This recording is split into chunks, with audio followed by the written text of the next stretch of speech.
दोस्तों, आज मैं आपको सन 1800 के दौर में लेकर जाने वाला हूं, जहां आप महसूस करेंगे कि हमारे पूर्वजों ने अपनी ज़िंदगी किस तरह से जी होगी, किस तरह वो उस दौर में अपने ऊपर आने वाली समस्याओं से तालमेल बिठाते रहे होंगे। तो आइए जानते हैं आज से 200 साल पहले का हमारा भारत कैसा था। बने रहिए वीडियो के एंड तक। शुरुआत करते हैं अंग्रेजों के भारत आने से। अंग्रेजों ने 16वीं शताब्दी में भारत में दस्तक दे दी थी। आपको यह जानकर हैरानी होगी कि तब शाहजहां आगरा में ताजमहल बना रहा था, तो वहीं दूसरी तरफ अंग्रेज भारत में पैर पसारने की कोशिश कर रहे थे। उस समय भारत में छोटे बड़े राजाओं के अलावा दो बड़ी ताकतें मौजूद थीं।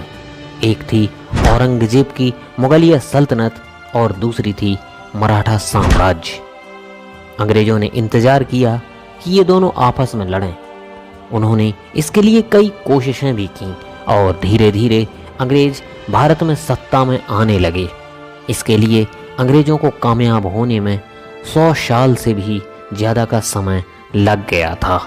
और फिर ऐसा साल आया सन 1800 का।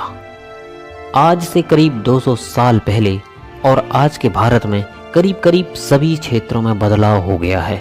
सन 1800 के समय भारत या संपूर्ण विश्व में कोई बड़ी टेक्नोलॉजी नहीं हुआ करती थी। हमारे यहाँ सभी लोग धोती और गमछा पहना करते थे और बहुत अमीर लोग कुर्ता पहन लिया करते थे। उस समय ज़्यादातर जगहों पर भीड़ भाड़ नहीं हुआ करती थी, क्योंकि पूरे भारत में लगभग 16 करोड़ लोग ही थे। पूरा भारत यानी कि अखंड भारत पाकिस्तान, बांग्लादेश, म्यांमार और अफगानिस्तान से मिलकर बना हुआ था। मतलब कि इन 5 देशों के विस्तार में सिर्फ 16 करोड़ लोग ही रहा करते थे। उस समय भारत में बहुत ज़्यादा प्रोफेशन नहीं हुआ करते थे। अधिकांश लोग तो किसान हुआ करते थे, जो पूरे दिन खेतीबाड़ी और पशुपालन करते थे और शाम को अपने घरों में आकर भजन कीर्तन और सत्संग किया करते थे। फिर रात में जल्दी सोना और फिर सुबह जल्दी से उठ जाते थे। यही भारत के लोगों की नित्य कर्म और नित्य की दिनचर्या हुआ करती थी।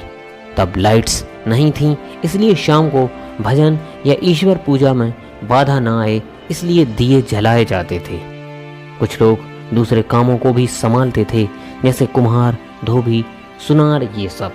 लेकिन इनका भी जब दिन खत्म होता था तो शाम को ये भी यही सब भजन कीर्तन या भक्ति किया करते थे। दोस्तों, ये तो थी गांव की बात। और उस समय इतने गांव थे कि गांव ही भारत को रिप्रेजेंट किया करते थे। शहर बहुत कम हुआ करते थे। शहरों की बात करें तो ज़्यादातर लोग मिलों में मजदूरियां किया करते थे। उस समय लोगों का काम बहुत मेहनत का हुआ करता था, क्योंकि उस समय ना तो बिजली थी और ना ही आज जैसी कोई आधुनिक टेक्नोलॉजी। भारत में बिजली सन 1840 में आई, लेकिन भारत के गांवों में बिजली पहुंचने में और कई साल लग गए। एक डाटा के अनुसार सन 1800 के आसपास एक यूरोपियन क्लर्क की सैलरी 40 पाउंड थी। मतलब कि एक आम भारतीय का वेतन इससे 40 गुना कम। अब इससे आप अंदाजा लगा सकते हो कि भारतीय किसानों की क्या आय रही होगी। ऊपर से किसान बाढ़, सूखा और लगान की मार भी झेलते थे। उस समय अमीर तबक्का भी हुआ करता था। इसमें सब तो नहीं, लेकिन कुछ अमीर ज़्यादा हमेशा ही इस फिराक में रहते थे कि कैसे भी करके अंग्रेज़ों के साथ उनकी दोस्ती हो जाए। और कुछ अमीर अपनी सूझबूझ और स्किल के माध्यम से ठीक ठाक पैसा कमा लेते थे। आज के समय में बीमारियां आम हो गई हैं, लेकिन उस वक्त भी कई बीमारियां मौजूद थीं, जैसे कि कॉलेरा और प्लेग आम थे। इन बीमारियों की कोई दवा नहीं थी और इसके सामने लोग बेबस थे।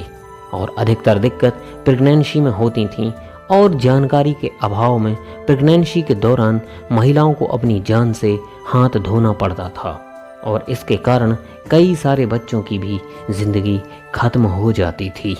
बात करें उस वक्त के चुनिंदा लोगों की, जिसे खुश कह सकते हैं, तो बस वही लोग थे जो या तो अच्छे किंगडम थे या फिर अमीर थे। बाकी दबे कुचले लोग गरीबी और बदहाली के कारण ही बेबस थे। और बात करें उस वक्त के एजुकेशन की तो 10% से भी कम पुरुष पढ़े लिखे थे और 1% से भी कम महिलाएं पढ़ी लिखी थीं।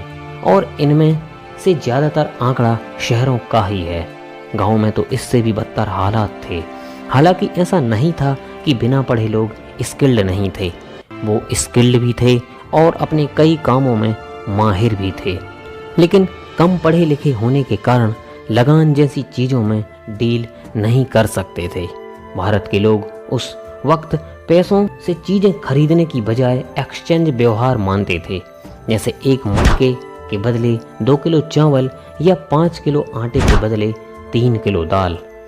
ज़्यादातर गाँव में ऐसे ही व्यवहार हुआ करता था। चीज़ों के बदले चीज़ें दी जाती थीं और ऐसे ही गाँव में सभी लोगों के पास सब कुछ पहुंच जाया करता था। और इस तरह गांव से अनाज बाहर बेचने जाने की भी ज़रूरत नहीं पड़ती थी।